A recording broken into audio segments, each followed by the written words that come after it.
జనవరి 18వ తేదీన ఖమ్మం నగరంలో జరిగే సిపిఐ శత వసంతాల వేడుకల్ని జయప్రదం చేయాలని భారత గడ్డపై సిపిఐకి 100 ఏళ్లు పూర్తి అయ్యాయని సిపిఐ పల్నాడు జిల్లా సహాయక కార్యదర్శి కాస రాంబాబు అన్నారు.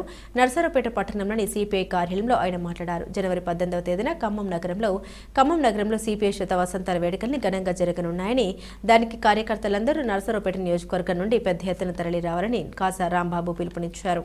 జనవరి 18 చలో ఖమ్మం విషయం గురించి పల్నాడు జిల్లా సహాయ కార్యదర్శి కాస రాంబాబు గారు మాట్లాడతారు.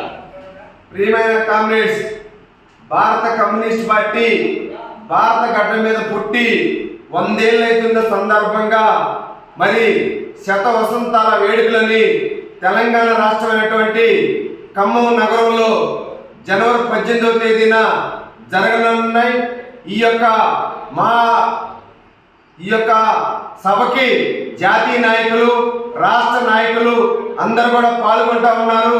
మన నర్సరావుపేట నియోజకవర్గం నుండి, పల్నాడు ప్రాంతం నుండి ఎక్కువ మంది జనవరి 18న జరిగేటువంటి భారీ బహిరంగ సభకి పెద్ద ఎత్తున మీ అందరూ కూడా తరలి రావాలని చెప్పి కమ్యూనిస్ట్ పార్టీగా విజ్ఞప్తి చేస్తా ఉన్నాం.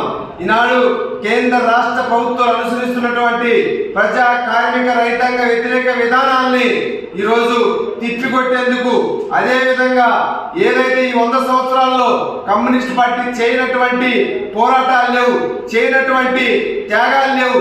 ఎంతో మంది మహానుభావులు ఈ భారతదేశ అట్టడుగు పేద బడుగు బలహీన వర్గాల కోసం ఎన్నో త్యాగాలు చేసినటువంటి పార్టీ భారత కమ్యూనిస్ట్ పార్టీ. అందుకనే ఈ 100 సంవత్సరాల ప్రస్థానంలో మరి ఈ యొక్క వేడుకల్ని ఖమ్మం నగరంలో జరగబోతా ఉన్నాయి. దానికి పెద్ద ఎత్తున మీ అందరూ కూడా తరలి రావాలని చెప్పి ఈ సందర్భంగా విజ్ఞప్తి చేస్తూ ఈ కార్యక్రమంలో పాల్గొన్న మీ అందరూ కూడా మరొకసారి కమ్యూనిస్ట్ పార్టీ తరఫున విప్లవాభినందనలు తెలియజేస్తా ఉన్నాం.